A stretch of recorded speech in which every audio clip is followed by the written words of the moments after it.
it's NewsStand, and I haven't reviewed any of the episodes so far, but I have binged them, and I am all caught up. At least I was as of last week, and I waited for this episode. I was so happy to see Connor. Now, the rest of the season in a nutshell, I will give you a link to Lethal Lightning's channel in the description. He does go through each episode in case you want to catch up. I've noticed this is kind of a divide among fans. This show, you either love it or you absolutely hate it. I'm one that loves it. I think it's really, really well done. I love everything about this. Like, I loved the first season. But then again, I am easy to please. So, this is the episode where we finally get Connor. And I'm going to talk a little bit about it.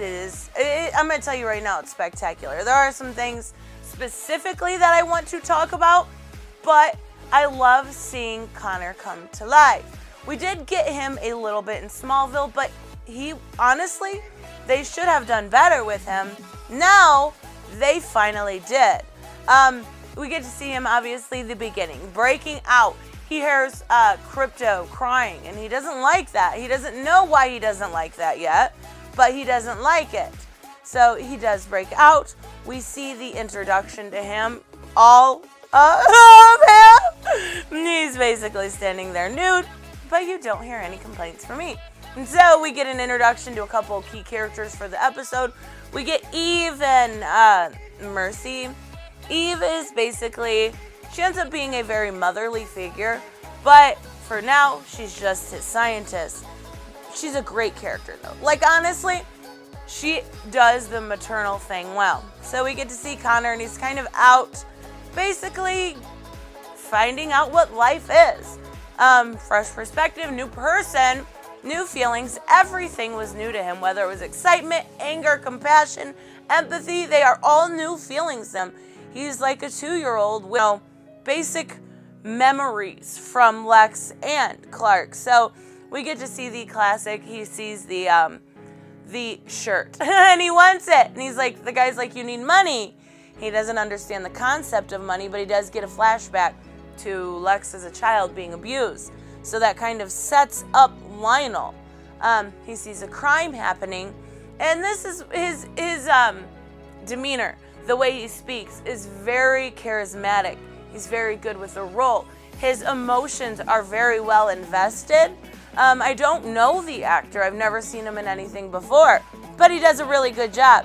He stops this robbery, and the lady's like, thank you so much. I was so scared he was going to take my money. And he's like, oh, you have money? Can I have it? Because he wants the shirt. Like, it's very cute. He doesn't understand that he robbed her too, but he just understands that he wants that shirt. So we see, everybody is going to go after him. They're going to hunt him down. They're going to find him, sure. We get, he kind of has a flashback after seeing a billboard of Clark's memories. Happiness with his mother, the warm sun, the fields, all of that. He remembers that warmth. He remembers that friendliness. So he wants to go back home, and he thinks he is heading back home, except for his memory is obviously foggy. So he heads to Smallville, but instead of going to the Kent home, he goes to the Luther home. So we're going to get to see Lionel here. And Lionel is a very likable old man. He's blind now at this point. He's retired. He's living on a farm. He does start to get the memories back. He starts to question him, why did you abuse Lex? And just like there's two sides to every story, he starts explaining, Lex was void of empathy. He basically goes on to describe a psychopath. And he's like, but he wanted your approval. So they get this great back and forth. We get to see both a little bit of how Lex felt about his father and how Lionel felt about his son. It doesn't last too long because the people from Cadmus are there. They're going to, take him back. Take Superboy back, please. The best fight scene in Titan so far. It's so good. Everything is good. From basically, him being bulletproof. We see that. He protects Lionel. He knows he's innocent, and unharmed, he knows it's right to protect him. So we see that. We get to see him fly a little bit even. We get to see, Krypto. We get to see him in action. We get to see him use his heat vision. I love it. Krypto's such a good character in this, and he doesn't have to do anything besides be freaking adorable. We get to see his super breath. Like, it's so good. I feel like I'm just shilling for this, but I love it. And we get to see a grenade launcher. It's kind of like their last defense. It's their Hail Mary. Krypto's like, fuck that. Grabs it, takes it back. So we get to see Krypto in action. I love it. And we get a good glimpse at his X-ray vision. They do a really good job of encompassing every single one of his powers and just showing us a little bit of it. They don't need to overdo it, but we get to see it. And so the fight obviously goes by way of Superboy. Him and Krypto head out because he sees Eve in the truck. She's trying to tell everybody not to shoot, not to use heavy force, but obviously they're not going to listen. It doesn't work in their favor anyway. So she describes what he is to her. He's obviously a clone of genetic material. It's a good way to describe him, and it introduces us to, like I said, a motherly type figure. So even in the car, they do escape together. She's going to help him, teach him, and learn from him at the same time. So they decide to head to her cabin, which doesn't happen. But even so, even in the car, he's like, do I call you mom? And she's like, no, not at all. So they stop at a gas station, and he tries to stop a fight between a boyfriend and girlfriend, and she stops him. She's like, no, you can't draw attention to yourself. He's not happy about that. He wanted to help. The Superman in him is coming out. So she basically has to put her foot down. Like I said, the maternal instincts come. She's like, you get back here right now. I love it. But eventually they do. So he listens to her. He gets back in the car. She's like, I'm fine. If you want to know who you are, I'm going to show you who you are. I'm going to take you to an abandoned Cadmus facility and show you exactly who you are. And he wakes up and she's drinking. Like, we get the sense that she has a very sad life. Her life was being a scientist for Lex Luthor. And she just describes it as this is what adults do when they don't like their decisions. So they go into this Cadmus facility, and she's describing everything. And she talks about, J. Robert Oppenheimer said, the knowledge is a fire that absent of morality will consume us all. And that's true. If knowledge is what we need to drive us forward, it also has to be moral. Well, Lex spins it and basically says knowledge is a fire that once lit cannot be extinguished, which is also true. Once you know something, you can't unknow it.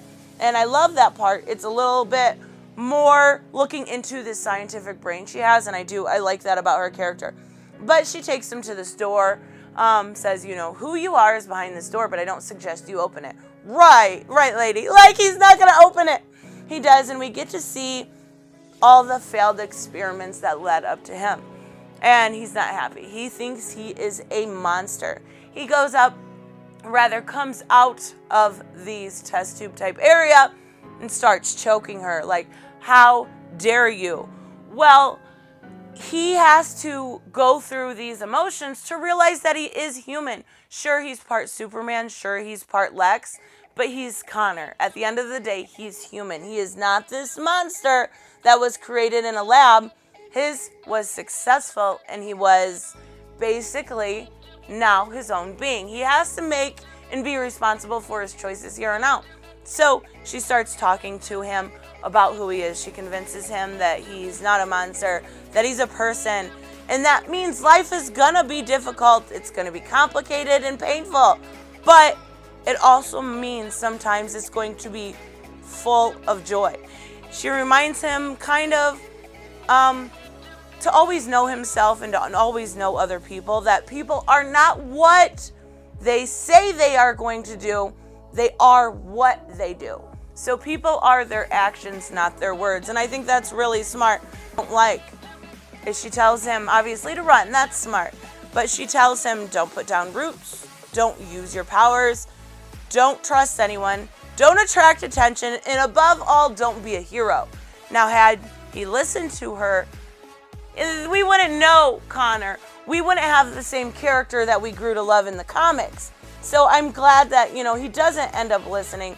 They end up showing up, the people from Cadmus, and start to go after him. But then say, I'm going to do it my way, and we get kryptonite-infused bullets. So that's where we head back to San Francisco, and we see Jason, and that's where it kind of led off with last time, was Jason was about to fall. So Connor saves the day. I guess I should have done a spoiler warning, huh? Even so, Connor saves Jason, and he's like, who the fuck are you? Like typical Jason. The worst part. He's like, thank you. I don't know how to thank you. I don't know what to do because you saved my life, and you basically prevented so much more from happening. Well, immediately, my jaw dropped. He gets shot. Connor gets shot, 3 bullets through the chest. He gets shot right in front of Jason right after saving his life. And then we see also that Krypto is captured by Mercy. So that's where we end it. Really? I love Titans, but don't kill Connor. I don't think they will. I think Connor would be a good addition to these Titans, which is definitely different than in the comics, but we've seen him in the Titans before. So I think it would be a good addition. I do think they will save him. I don't know, though. I like the character that plays him, though. So I'd like to see this Connor character taken further. The next episode I seen was called Bruce Wayne, so I don't know if we'll even get an answer to whether Connor lives or dies. I don't know. I'm really enjoying this show, though. I love even bad renditions of superheroes because I get to see the visual media that I grew up with, that I enjoy, that I love come to life. And when it's a good representation of a character that I love, it makes it that much better. So let me know if you guys are enjoying Titans. Let me know what you think of this version of Connor. And I will see you in the next one. Bye-bye. Hey guys, if you want to help support the channel, make sure to check out the links to my Patreon and subscribe star below.